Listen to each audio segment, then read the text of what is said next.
Smita aunty, आपको इस तरह से नॉक करने की जरूरत नहीं, आप प्लीज अंदर आई। अब मैं आपके लिए कॉफी बना के लाती हूँ। मैं यहाँ कॉफी पीने नहीं आई।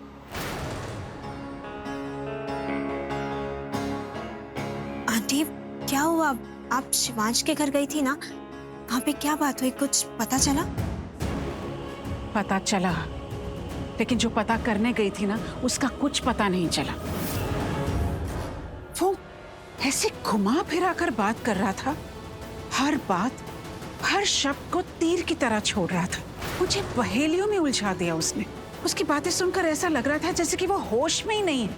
इनफैक्ट जब मैं उसके घर से निकली हूँ तो एक नए बोझ, कई सवालों के साथ। आंटी आप इतनी टेंशन में क्यों हैं? ऐसा क्या हुआ वहाँ पे जो आप इतने सवालों के साथ लौटी हैं? प्लीज साफ साफ बताइए ना। साफ साफ क्या बताऊं? उसने मुझे कुछ साफ साफ बताया ही नहीं। मैंने उससे पूछा कि शादी वाले दिन उसने मुझ पर और पूरे परिवार पर उंगली क्यों उठाई, लेकिन उसने कुछ बताया ही नहीं। मैं पहले ही उलझी हुई थी, उसने मुझे और उलझा दिया, कंफ्यूज कर दिया मुझे। लगता है लोगों के साथ गेम खेलना, खेल खेलना उसकी आदत है, अच्छा लगता है उसे। आखिर ऐसा क्या हुआ था जिसकी वजह से वो मेरे पीछे पड़ गया है? कुछ नहीं बताया उसने, लेकिन हाँ, उसकी बातें सुनकर ये जरूर जान गई हूं मैं कि अतीत में जो कुछ भी हुआ था ना, वो पर्सनल है, प्रोफेशनल नहीं। कोई ऐसी बात जो उसकी जिंदगी में बहुत बड़ी है, इसीलिए किसी की परवाह ना करते हुए वो सीधा मंडप में जाके बैठ गया और प्रार्थना से शादी कर ली। मैंने सोचा था उसके घर जाऊंगी, आमने सामने उससे अपने सवालों के जवाब मांगूंगी, लेकिन उसने तो मेरे दिलो दिमाग में नए सवाल डाल दिए। मेरी एंजाइटी, मेरा दर्द, मेरी बेचैनी और बढ़ा दी। आंटी प्लीज आप टेंशन मत लीजिए, मैंने एक इन्वेस्टिगेटर हायर किया है जो हमें शिवांश के बारे में सब कुछ बताएगा, A to Z एवरीथिंग। बस अब हमें बहुत जल्दी पता चल जाएगा कि आखिर ये शिवांश चीज क्या है। मुझे घर जाना होगा, या शुभ भी बार बार फोन कर रही है। पायल, अगर तुम्हें शिवांश के बारे में कुछ भी पता चले ना तो फौरन मुझे बताना। Sure aunty.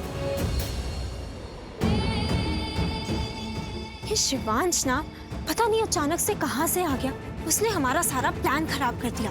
प्रार्थना से शादी कर ली और उसे अपने साथ ले गया। आई रियली विश कि प्रार्थना की शादी ना उस भवेश से हो जाती।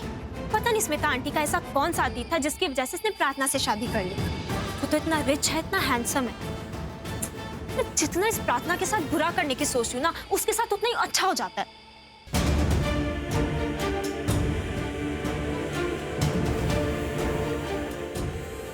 क्या हुआ, इतना परेशान क्यों लग रहे हो? मॉम, प्रार्थना मेरा फोन नहीं उठा रही। मुझे लगता है उस शिवांश ने उसका फोन ले लिया है। नहीं, शिवांश ने उसका फोन नहीं लिया है। आपको कैसे पता मॉम कि शिवांश ने उसका फोन नहीं लिया? आप उसको कब से इतना जानने लगी?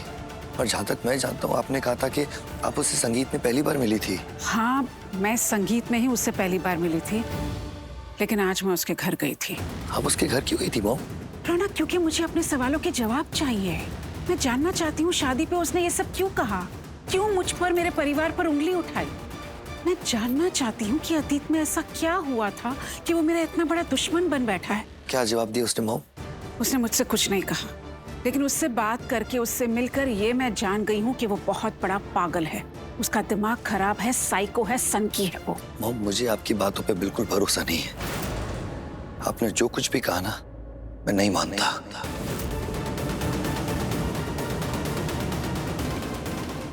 रौनक,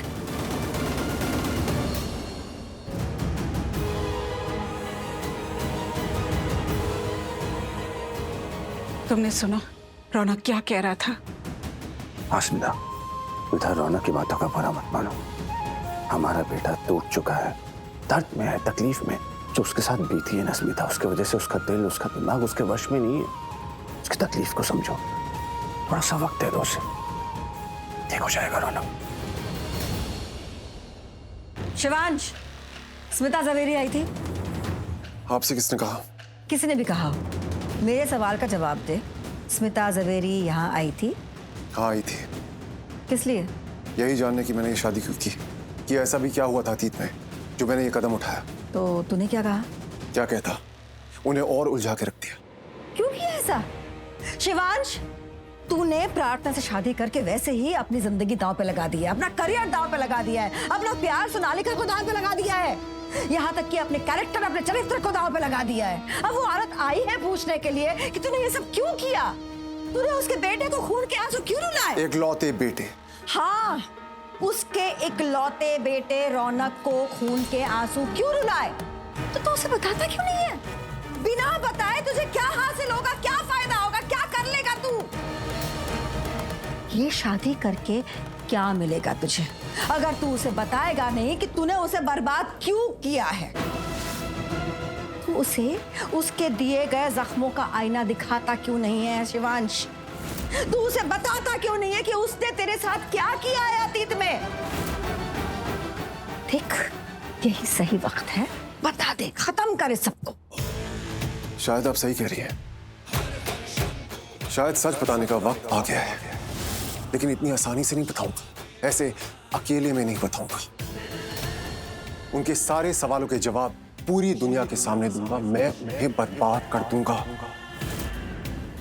उन्हें उनके किए की सजा दूंगा सबके सामने, उनकी इज्जत की धज्जियां उड़ा दूंगा, पूरी दुनिया के सामने उनके अतीत के राज खोलूंगा।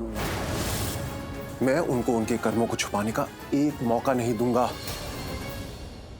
वो मां, मैं नहीं चाहता कि आज या कल जब मैं प्रार्थना को छोड़ूं तो रौनक उससे शादी कर ले और किसी को पता न चले कि मैंने जो किया वो क्यों किया।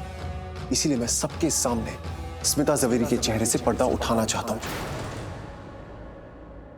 ठीक है, अगर तू स्मिता जवेरी का पर्दाफाश करना चाहता है पूरी दुनिया के सामने, तो तेरी बुआ माँ तेरी मदद करेगी। इसके लिए तू एक काम कर सकता है, एक आलीशान रिसेप्शन रख। उस रिसेप्शन में जवेरीज को भी बुलाएंगे, उसके बाद तुझे जो करना तू कर। Are you sure?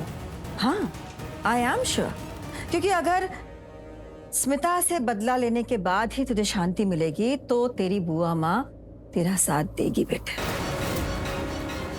लेकिन मेरी एक शर्त है। बुआ मां, आप जो बोलेंगी मैं वो करूंगा, आपके बोलने से पहले करूंगा। रिसेप्शन के बाद तू प्रार्थना को छोड़ देगा।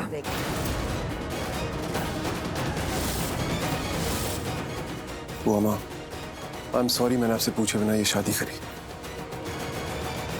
आप सही कह रही हैं, मुझे अपने फ्यूचर के बारे में सोचना है, मुझे अपने करियर के बारे में भी सोचना है और अपने लाइफ पार्टनर के बारे में भी सोचना है, और मेरा आज और कल सिर्फ और सिर्फ सोनालिका के साथ है।